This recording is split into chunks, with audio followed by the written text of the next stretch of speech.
ইমাম বুখারী প্রথম অধ্যায় সাজাইলেন ইমানের, ভেতরে বয়ান দিলেন আমলের। ইন্নামাল আমালু বিন্নিয়াত।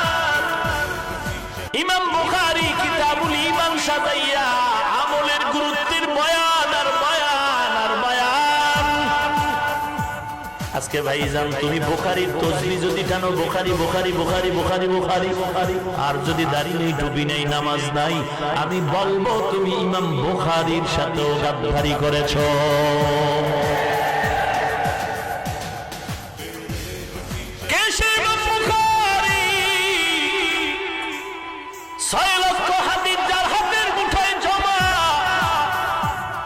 সেখান থেকে 4000 হাদিস বুখারীর মধ্যে ঢুকাইলেন।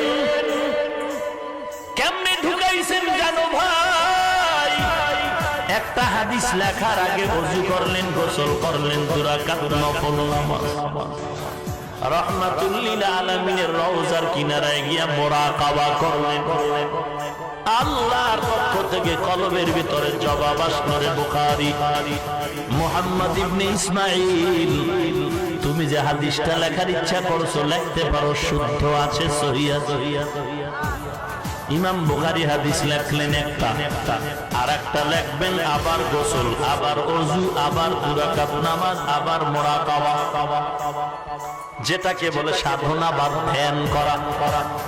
রাসূলের রওজার পাশে বসে এই বুখারীর মধ্যে ইমাম বুখারী 4000 হাদিস লিখতে গিয়া 4000 বার ওযু করলেন, 4000 বার গোসল করলেন, 4000 বার 2 রাকাত করে নামাজ পড়লেন, রাসূলের রওজায় গিয়া 4000 বার মুরাকাবা করলেন। এই ইমাম বুখারীর মুসলমান উম্মতের দল, হিংসার তো কিছু নাই রে ভাই। সবাই তো বগুড়ার দধি মজা, কিন্তু সবাই তো খেতে পারে না। সবাই খেতে পারেনি, কারণ কি? দধির মধ্যে ভেজাল না, পেটে ভেজাল। পেটের ভেজালে সবাই দধি খেতে পারে না। পেটের ভেজালে দধি খাইতে না পারলেও তো দধির বদনাম করা যাবে। বদনাম তো তোমার পেটে, দধির কোনো ভেজাল নাই। ভাইজান তুমি মাযহাব মানতে পারো না, ইমাম মানতে পারো না, এটা তোমার ব্যক্তিগত ভেজাল, মাযহাবের কোনো ভেজাল না। কারণ ইমাম আবু হানিফাকে আমরা মানতে গিয়ে রাসূলের আদর্শ থেকে বাহিরে যাই নাই। আমরা ইমাম আবু হানিফাকে মানি ততক্ষণ তার কথা নবীর তরিকা মতো থাকবে, যতক্ষণ। আমরা তো ইমাম আবু হানিফাকে কোন একজন সাহাবীর থেকেও মূল্যায়ন বেশি করি না। অতএব ভেজালের কিছু নেই রে ভাই। যারা মাযহাব মানেন না তাদেরকেও গালি দেওয়ার কোনো সুযোগ নাই।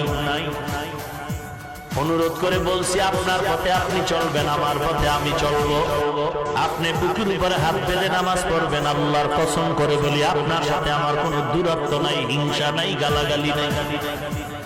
আপনি আলহামদুলিল্লাহ সূরার পরে জোরে আমিন বলবেন, আল্লাহর কসম কোনো ঝগড়া নাই, হিংসা নাই, দূরত্ব নাই।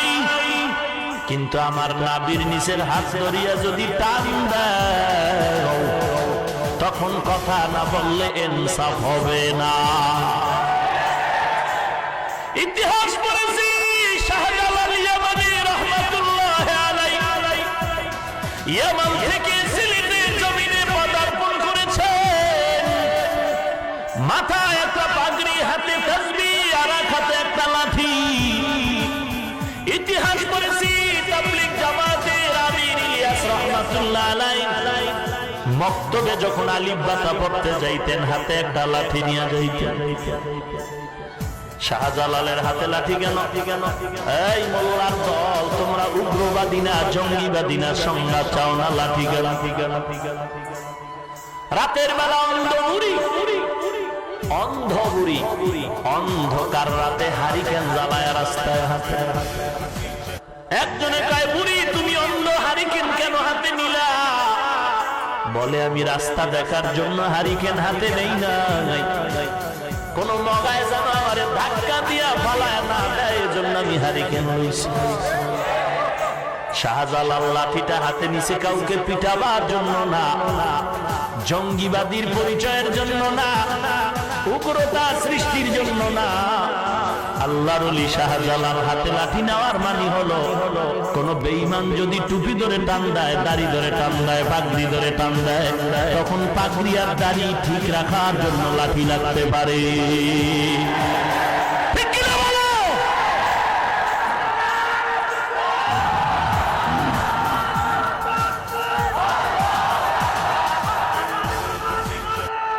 ভাইরা আমার, ভালো করে শুনো হে মুমিন,